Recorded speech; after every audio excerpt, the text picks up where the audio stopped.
Hi friends, வாங்க நம்ம mutton biryani பார்க்கலாம். எப்படி இருக்குன்னு ஒரு நார்மல் ரைஸில் எப்படி செய்கிறதுன்னு பார்க்கலாம். இப்போ பாருங்கள், புதினா, வெங்காயம், பட்டை, லவங்கம், ஏலக்காய், ஒரே ஒரு பச்சை மிளகாய் போட்டு மிக்சியில் அரைச்சிக்க போகிறேன். இப்போ நான் ஒரு 1/2 கிலோ மட்டன் எடுத்துக்கிறேன்.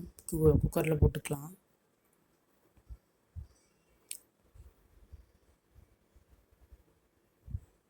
நல்லா குக்கரில் கறியெல்லாம் போட்டுக்கோங்க. இதோடவே மீதி பொருட்கள் ஆட் பண்ணிக்கலாம். இஞ்சி பூண்டு பேஸ்ட்டு 1 டேபிள் ஸ்பூன் ஆட் பண்ணிக்கிறேன்.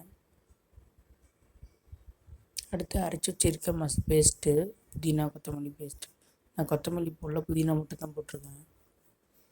அடுத்து இதோடய உப்பு, கல்லுப்பு போட்டுட்டு மிளகாய்த்தூள் ஒரு டேபிள் ஸ்பூன் போட்டிருக்கேன். இதோட தண்ணி ஊற்றி மிக்ஸ் பண்ணிவிட்டு ஒரு 3 விசில் இல்லை 4 விசில் விட்டுருங்க. அடுத்து பார்த்துக்கலாம். பாருங்கள், எண்ணெயும் காஞ்சிருச்சு. இப்போ பட்டை, லவங்கம், சோம்பு போட்டுக்கலாம். காஞ்சதுமே நான் சின்ன வெங்காயம் போடுறேன், டேஸ்ட் டிஃப்ரெண்ட்டாக இருக்கும். சின்ன வெங்காயம் நான் ஒரு கப்பு போட்டுக்கிறேன். நீங்கள் சின்ன வெங்காயம் இல்லைன்னா பெரிய வெங்காயம் போட்டுக்கலாம், ஸ்கிப் பண்ணிக்கலாம். சூப்பராக இருக்கும், ட்ரை பண்ணி பாருங்கள். பிரியாணி நார்மல் ரைஸ்லையும் பிரியாணி சூப்பராக இருக்கும், ட்ரை பண்ணி பாருங்கள். இப்போ மீதி பொருட்கள் ஆட் பண்ணலாம். தக்காளி நான் ஒரு 3 தக்காளி ஆட் பண்ணிக்கிறேன், மீடியம் சைஸ் தக்காளி.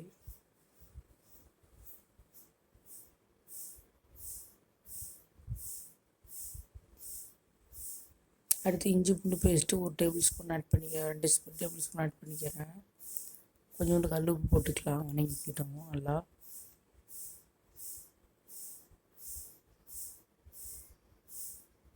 நல்லா வணங்கட்டும். நல்லா வணங்கிறதுக்கு அப்புறமா நான் கொத்தமல்லியை ஒரு கப் போட்டுக்கிறேன்.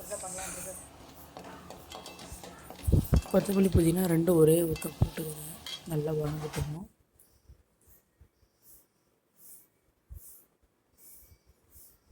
பாருங்கள், நல்லா வணங்கிடுச்சு. இப்போ மீதி பொருட்கள் ஆட் பண்ணிக்கலாம். மிளகாய்த்தூள் நான் 1 டேபிள் ஸ்பூன் ஆட் பண்ணிக்கிறேன். மஞ்சள் மிளகாய்த்தூள், காஷ்மீர் மிளகாய்த்தூள் ஆட் பண்ணிக்கிறேன்.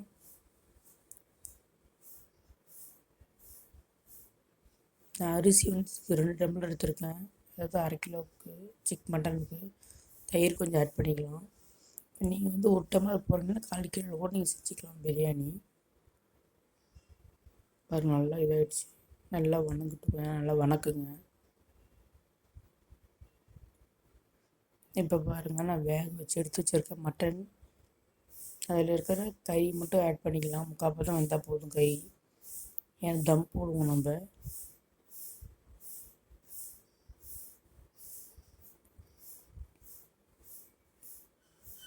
நல்லா கொஞ்சம் நேரம் வணக்குங்க. இப்போ பாருங்கள், அந்த தண்ணி ஆட் பண்ணிவிட்டு நான் 4 டம்ளர் தண்ணி ஊற்றிக்க போகிறேன். அரிசி 2 டம்ளர் அரிசிக்கு. நார்மல் ரைஸ் தான், கொஞ்சம் நேரம் கழுவி ஊற வச்சு எடுத்து வச்சிருக்கேன். 2 பேரும் இல்லை, நம்ம என்ன பண்ணால் 2 பேருமே கூட பேக்கிங் கற்றுக்கிட்டு 2 பேர் ஆரம்பிச்சோன்னா ஓகே கூட கிளிக் ஆகணும்.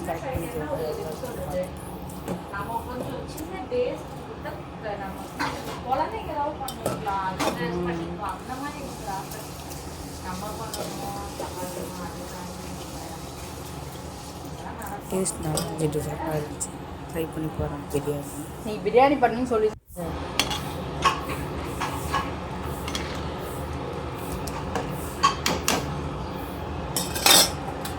பாருங்கள், இந்த மாதிரி தண்ணி வச்சுக்கணும். அது தோசை அப்படியே தோசை வச்சு 1 நிமிஷம் இரு. என்னது இதை மட்டும் மூடி வெயிட் வச்சுக்கிறேன். ஒரு 20 மினிட்ஸ் வச்சா சூப்பரான பிரியாணி ரெடி ஆகிடுச்சு. ட்ரை பண்ணி பாருங்கள், சூப்பராக இருக்கும்.